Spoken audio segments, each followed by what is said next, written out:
네, 우리 사랑하는 성도님들 오늘 말씀 가운데 우리 성도님들께 큰 은혜 있으시기 바랍니다. 제가 좋아하는 고전주의 작가 중에 이제 괴테라는 이제 시인이 있습니다. 작가이기도 하죠. 그분의 글을 참 좋아하는데 그분과 제 개인적으로는 닮았다 생각하는 분이 우리나라의 이어령 교수님이라고 생각합니다. 이어령 교수님은 여러분 잘 아시지만 그 생이 다하는 마지막 순간까지 89살에 돌아가셨는데 그때까지 암투병으로 돌아가시기 직전까지도 어마어마한 우리나라 문화부 장관 초대하셨죠. 이화여대 교수님 하셨죠. 세상적으로 사회적으로는 대단히 성공하고 큰 인물이셨지만 정말 겸손하게 돌아가시기 전까지 글을 쓰고 읽고 독서하고 연구하고 인터뷰하고 계속 글 쓰고 기도하시는 그런 모습으로 이제 많은 사람들에게 도전과 용기를 주셨습니다. 그분을 좋아했던 이제 김지수라는 작가가 이어령의 마지막 수업이라는 책을 이어령 교수님이랑 인터뷰하는 과정에서 이제 책을 쓰게 됐는데요. 그 책에 보면은 이제 마지막 죽기 바로 전에 쓰신 책인데 삶과 죽음에 대해서 이제 포괄적인 내용이 있죠. 사랑, 종교, 신앙, 용서 여러 주제를 담고 있는데 거기에 보면 이런 말도 있어요. 내가 세상에 살 때 모든 게 내 것인 줄 알았는데 살아보니까 받은 모든 것들이 다 선물이었다. 이런 게 참 우리에게 많이 도전을 주죠. 또 우리가 일상을 살 때 죽음을 생각하지 않고 사는 사람은 진짜의 삶을 살아갈 수 없다. 이런 말도 했죠. 그래서 저와 여러분의 내 자신의 삶은 자기 거라는 거예요. 내 거. 다른 사람이 내 삶을 대신 살아줄 수가 없다는 거예요. 결국 내가 결정하고 내가 판단해야 되는데 가장 중요한 거는 조금이라도 젊을 때 열심히 살으라는 거예요. 무엇이든지 부지런히 성실히 열심히 살아라. 살아봤자 다 똑같지. 그게 그거지. 내일도 그렇고 모레도 그렇고 이렇게 살지 말고 연세가 드셨어도 절대 그러지 말고 지금이 가장 젊을 때라고 생각하고 지금부터 열심히 살고 성실하게 살아라. 그런 사람은 늙어도 늙음의 의미를 알고 죽어도 죽음 앞에서 죽음의 의미를 알고 정말 편안하게 죽을 수 있다는 거예요. 마치 여러분 사형수가 있는데 사형수가 마지막 하루밖에 남지 않았어요. 이제 내일이면 자기는 죽는단 말이에요. 이럴 때 내일은 나한테 없구나 이렇게 생각할 때 오늘 하루이 마지막 날이면 얼마나 소중하겠냐는 거예요. 그래서 이 하루를 정말 농밀하게 아주 귀하게 살아갈 거라는 거예요. 그것이 이 사형수인 것처럼 본인도 자기도 암에 걸렸을 때 내가 암에 걸렸구나. 이제 며칠밖에 살지 못하는구나. 이렇게 느껴지는 그 순간 내일이 오겠지 모레가 오겠지 그렇게 생각할 수 없다는 거예요. 이제 며칠 남지 않았기 때문에 이제 오늘이 마지막일지도 몰라. 또 그 다음날 아침에 눈을 뜨면 오늘이 나 마지막일지 몰라 하면서 그래 내가 이렇게 살아있다는 게 감사하고 이것이 인생이구나. 그래 이것이 바로 나다. 이런 마음을 가지고 그렇게 하루하루를 귀하고 소중하게 살아간다는 거예요. 오늘 예수님께서 성경에서 세상의 종말에 대해서 세상의 마지막 날에 대한 이야기를 하고 있습니다. 그러면서 우리에게 마지막 날에 어떻게 살아야 될 것인지 마지막 때 어떻게 살아야 될 것인지를 교훈해 주고 계세요. 자, 오늘 13장 1절에 보시면 이렇게 시작을 하죠. 예수께서 성전에서 나가실 때에 여기 성전에 나가신다는 성전을 떠나신다는 거거든요. 성전의 말씀을 가르치기도 하시고 전하기도 하셨는데 이제 떠나는 건데 떠나신다는 성전을 나가실 때라는 이 표현은 사실은 영적으로는 성전의 기능을 잃어버린 지금 우상이 돼버린 이 성전과 나는 결별한다. 이런 의미도 사실 있어요. 자, 계속 볼게요. 예수께서 성전에서 나가실 때 제자 중 하나가 이르되 선생님이여 보소서 이 돌들이 어떠하며 이 건물들이 어떠하니까. 네, 지금 헤롯 성전이라고 말씀드렸잖아요. 어마어마하게 큰 돌로 대리석 같은 엄청난 돌로 이제 크게 막 지어지고 있는 이 성전. 헤롯 성전의 그 웅장함, 그 위용스러움 이런 거를 제자들이 보면서 예수님께 묻는 거예요. 이 성전이 어떻게 되겠습니까? 그런데 예수님이 뜻밖의 일고의 가치도 없는 듯이 말씀하세요. 2절에 이렇게 말했습니다. 예수께서 이르시되 네가 이 큰 건물들을 보느냐? 돌 하나도 돌 위에 남지 않고 다 무너뜨려지리라 하시니라. 네. 돌 하나도 돌 위에 남지 않고 다 무너뜨려지리라. 이 말씀 정확하게 성전 파괴와 성전 멸망을 예언하시는 말씀인데요. 실제로 AD 70년에 로마의 티투스 장군이 쳐들어와가지고 이 성전을 무너뜨려 버리죠. 예루살렘을 완전히 파괴해버리고, 이게 이제 유대인들의 역사에 있어서는 씻을 수 없는 그런 모욕과 모멸감으로 남아있죠. 유대인들은 여러분 성전을 우리가 교회 사랑하는 거하고는 비교가 안 될 만큼 자기 목숨처럼 사랑을 하거든요. 유대인들은 성전을 거의 자기 목숨처럼 사랑을 하는 그런 귀한 성전인데, 그 성전이 회파시키면서 이 장군들이, 로마 군인들이 들어와가지고 거기다 막 제우스 이 신전을 세워버리고 돼지피를 막 뿌려버리고 군합발로 막 밟고 다니고 이렇게 막 만들어버리니 뭐 이 유대인들로서는 뭐 끔찍한 일이고 자존심 상할 일이고 뭐 이거 뭐 견딜 수 없는 일이었습니다. 바로 이런 일에 대해서 예수님이 예언하시는 거예요. 그렇게 말씀하신 다음에 갑자기 장면이 바뀌어서 감람산, 그 성전이 보이는 감람산에 가셔서 다른 주제로 말씀을 합니다. 자, 이제 3절 보겠습니다. 예수께서 감람산에서 성전을 마주대하여 앉으셨을 때에 베드로와 야고보와 요한과 안드레가 조용히 묻되 우리에게 이르소서 어느 때에 이런 일이 있겠사오며 이 모든 일이 이루어지려 할 때에 무슨 징조가 있사오리까? 그러니까 성전이 무너진다는 것은 종말을 지금 생각하면서 묻는 질문이거든요. 그런데 제자들의 질문을 유심히 보세요.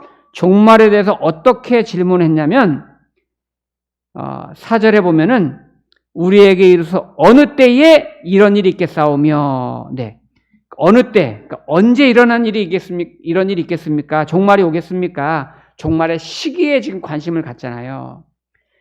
그러니까 보통 종말론을 말하는 사람들이 우리를 미혹하고 유혹할 때 시기에 관심을 갖도록 해서 우리를 미혹하는 경우가 많거든요. 우리 예수를 믿는 성도님들도 종말에 관심이 많은데 그 종말에 대해서 두 가지 관심이 많은 거죠.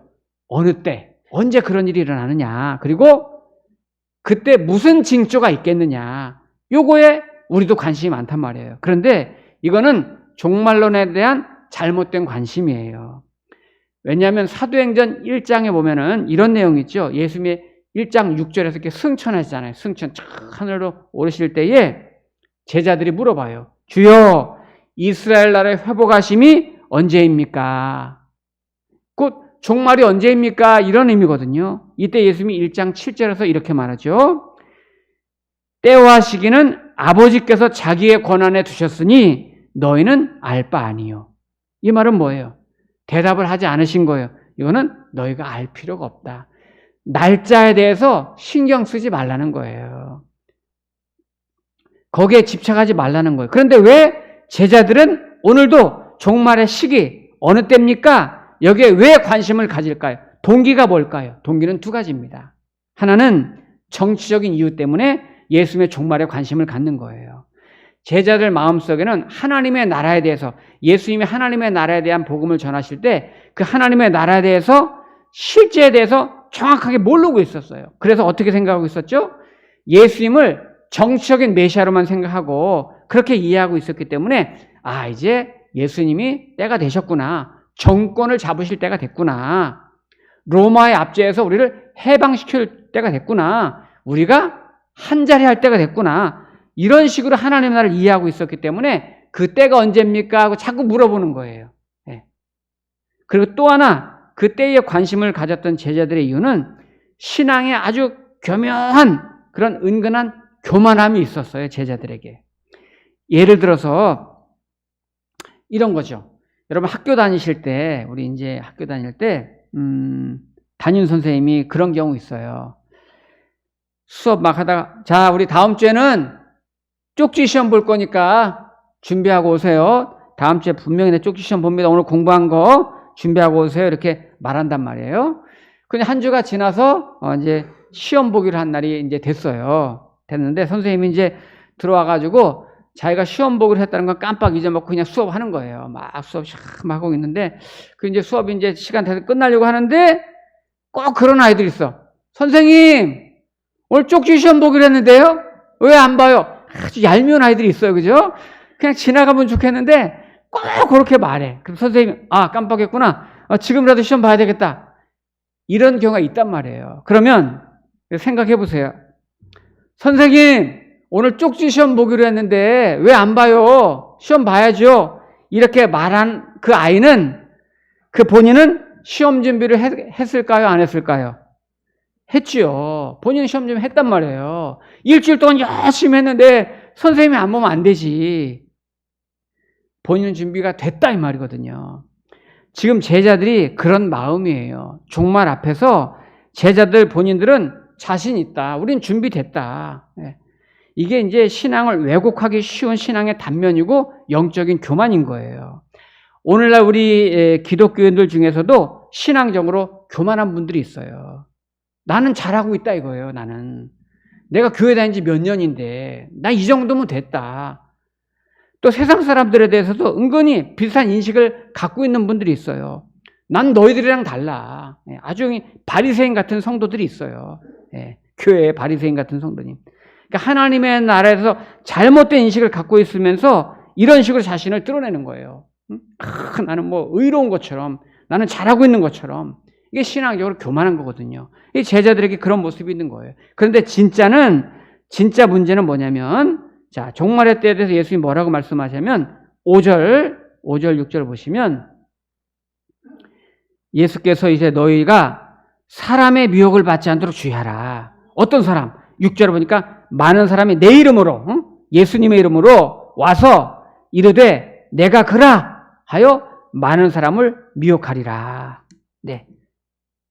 이런 거 조심하라는 거예요. 그 몇 년 전에 이 장성 출신 어느 장로님이 뭐 유튜브 같은데 막 땅굴 이야기하면서 막 무슨 이상한 간증하면서 다니는 분이 계셨어요. 여러분 유튜브 조심하셔야 돼요. 그거 검증 안 된 게 절반이 넘는다잖아요. 그거 다 믿고 그냥 아무 데나 가고 아무 교회 나가고 아무 말씀이나 좋다고 막 퍼나려고 그러지 마세요. 굉장히 위험한 거예요. 그리고 또 몇 년 전에 무슨 여자 전사님이 막 예언한다고 그랬잖아요. 본인이 선지자인데 막 예언은 한국에 언제 전쟁이 일어날 것이다. 김정은이 언제 몇 년 몇 월 쳐들어올 것이다. 뭐 실제로 그날 지나서 아무 일 없었거든요. 없었는데 그 전에 이분이 그러고 말하고 다녔어요. 유튜브에서. 네. 그 여전사가 워낙에 막 그런 말을 많이 하고 막 그런 유튜브 방송에 돌아다니니까 저도 이제 한 편 이렇게 들어봤어요. 들어봤더니 아주 교묘한 말장난 하는 거예요. 본인이 선지자라고 그래가지고 막 한국 전쟁에 대해서 막 예언을 하는데 한국교회가 회개하면 김정은이 마음을 바꾼다. 뭐 그런 말 참 나도 하겠네. 여러분 이게 이제 그러면서 막 예언을 이상하게 막 하고 다녀요. 우리나라 이제 기독교 2단 연구소가 있거든요. 이제 기독교 2단 연구소가 있는데 한 서너 개 있어요. 서너 개인데 그중에 대표성 있는 2단 연구소에서 대한민국에서 자칭 내가 예수다 이렇게 말하는 사람들이 있대요. 그래서 내가 예수다라고 말하는 사람들 명단이랑 쭉 발표를 했더라고요. 거기 보면은 제가 몇 명만 말해볼게요. 여러분 주변에 내가 예수다 이렇게 말하는 사람들 존칭은 생략하고 감히 예수님께 존칭 생략해 미안한데 존칭은 생략하고 황국주, 박태선, 조희성, 홍종효, 최충일, 김풍일, 이만희, 김순인, 장영실, 구인혜, 정명석, 최규원, 진성화 이렇게 쭉 44명을 발표를 했어요.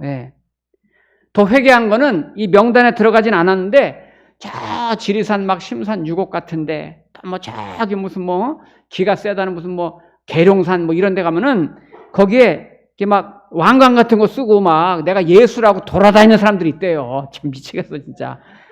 딱 쓰고 막 이런 분들은 거의 이게 이제 이 멘탈이 거의 약간 좀 정신적으로 좀 문제가 있는 거죠. 여러분 우리나라에 내가 예수다 이런 사람들이 한 50명 정도 된대요. 그런 사람들이 막 퍼져가지고 뭐 이제 그룹을 만들어서 이 그룹을 다 대학 동아리로 보내고 막 동창회로 보내고 막 친목계로 보내고 막 이런 여기저기 막 보내는 거잖아요. 저와 여러분들은 교회를 다니고 예수를 믿으니까 우리 안에서만 바운다리 안에 있으니까 그런 분들을 만날 기회가 별로 없지만 그런 분들의 세계에서는 물론 무림 세계처럼 자기네 나름대로의 이 별별 사람들이 다 있는 거예요. 그런 사람들 중에는요, 정신질환적인 문제가 있는 사람도 있고 자기 착각 속에 살아가는 사람들도 있어요. 그래서 아예 어릴 때부터 신앙이 아예 골수부터 왜곡이 돼 있는 분들도 있어요. 처음부터 잘못됐는데 잘못된지도 모르고 그냥 그렇게 살아가는 사람도 있단 말이에요. 별 아주 병리학적으로 참 아주 희한한 사람들이 많고, 여러분 예를 들어서 그런 거죠. 어느 날 이게 책 보다가 자기가 자기한테 속는 거예요. 어느 날 갑자기 깨닫는 거죠. 아, 내가 예수일 수도 있겠다. 내가 예수야. 이러면서 딱 나와가지고 이제 내가 예수라고 막 말하고 다니는. 참 환장하는 거지, 이러면 진짜. 그죠? 사람이 항상 평정심을 잃지 않도록 조심해야 돼요. 항상. 예? 그리고 건강한 신앙이라는 거는 기본 상식이 되어 있어야 되는 거예요, 여러분. 평범한 일상을 소중히 여겨야 되고, 여러분, 우리가 하루하루 새날을 맞이하잖아요. 새날을 맞이할 때 너무 욕심 부리지 말고, 새날 주신 하나님께 감사하고, 이날을 성실하게, 부지런히 감사함으로 살아내고, 이런 건강한 마인드를 가지고 이제 하루하루를 시작해야 되는데, 여러분, 오늘 예수님께서 종말에 대한 대답을 하시는데 자세히 보시면 종말을 말씀하시는 게 아니에요. 종말이라는 건 어느 때, 어느 날, 어느 시기 이렇게 말하는 것이 아니에요. 몇 년, 몇 월, 몇 일의 종말이다 이렇게 말하는 게 종말이 아니에요. 예수님은 그렇게 말씀하시지 않았어요. 그럼 어떻게 말했나 한번 보세요. 자, 7절에 난리와 난리의 소문을 들을 때에 두려워하지 말라. 이런 일이 있어야 돼. 아직 끝은 아니니라. 네, 여기 아직 끝은 아니니라 그랬죠? 이런 일이 있는데 아직 끝은 아니니라 이런 말이 있어요. 그 다음에 8절 민족이 민족을, 나라가 나라를 대적하여 일어나겠고, 지금 막 중동에도 일어났잖아요. 곳곳에 지진이 있으며 기근이 있으니 이는 재난의 시작이니라. 네, 재난의 시작이니라. 자, 아까 아직 끝은 아니니라, 여기서는 재난의 시작이니라 그랬습니다. 예수님께서는 마지막 날에 일어날 일들을 말씀하셨는데, 요게 지금 언제 말씀하신 거? 요 말씀을 2000년 전에 말씀하신 거잖아요. 그죠? 지금으로부터. 지금 2026년이니까 2026년 전에 하신 말씀이잖아요. 그러니까 종말이라고 하는 거는 어느 시기, 어느 날, 어느 때 여기에 초점을 맞추는 그런 단어가 아니고요. 순서적 의미에서 종말이라는 거예요. 그러니까 성경에서 말하는 종말이라는 거는 뭐냐면은 예수님께서 저와 여러분을 위해서 이 땅에 십자가 못 박혀 돌아가셨잖아요. 그때서부터 예수님이 언젠가 다시 오실 거예요. 요때까지 전체가 종말 기간이에요. 그렇게 기억하시기 바랍니다. 네. 그러니까 여기 아직 끝은 아니니라, 재난의 시작이니라. 그러니까 종말이라고 하면 어떤 날짜적인 개념을 생각하시면 안 돼요. 여러분, 예수님이 그랬잖아요. 난리와 난리 소문을 들을 때 두려워하지 말라. 아직 끝은 아니라, 또 민족이 민족을, 나라가 나라를 대적하고 지진과 기근이 있을 것이다. 여러분, 이런 일들은 예수님 시대 때부터 이미 있었어요. 그죠? 그때부터 지진도 있었고 기근도 있었고 전쟁도 계속 있어 왔어요. 오늘까지 계속 있잖아요. 그래서 이런 일들은 종말의 징조라기보다도 하나님을 모르는 세상이 이런 풍조와 이런 경향으로 살아가고 있다. 그러므로 진짜 종말이라고 하는 것은 예수님이 십자가를 지기 위해서 이 땅에 오셔서 저와 여러분을 대속하신 그때부터 다시 오시는 그날까지, 그러니까 저와 여러분은 지금 종말의 때를 살아가고 있는 거죠. 그래서 여기 나오는 재난의 징조니 말세의 징조니 이런 거는 마지막 예수님이 오실 때 이런 일이 일어날 것이다 라기보다는 이런 일들은 옛날에도 있었잖아요. 종말 시대를 살아가는 사람들이 겪을 수밖에 없는 그런 환경과 상황을 말씀하시는 거예요. 그러면 결론적으로 이렇게 종말의 시대를 살고 있는 저와 여러분에게 어떻게 살아야 될 것인가? 예수님이 두 가지 말씀하세요. 어떻게 살 건가? 첫째, 오늘 13장 10절 말씀. 또 복음이 먼저 만국에 전파되어야 할 것이니라. 그렇습니다. 복음이 전파되어야 될 것이라. 종말이 점점 다가올수록 시시각각 다가올수록 언제 올까? 언제가 세상 끝이래? 종말이래? 날짜에 집착하지 마시고요. 우리는 예수님의 복음을 부지런히 전하시기 바랍니다. 예수 그리스도만이 우리의 구원자이기 때문에 그분 안에 있으면 우리는 종말이 언제 오든 그게 무슨 상관이에요.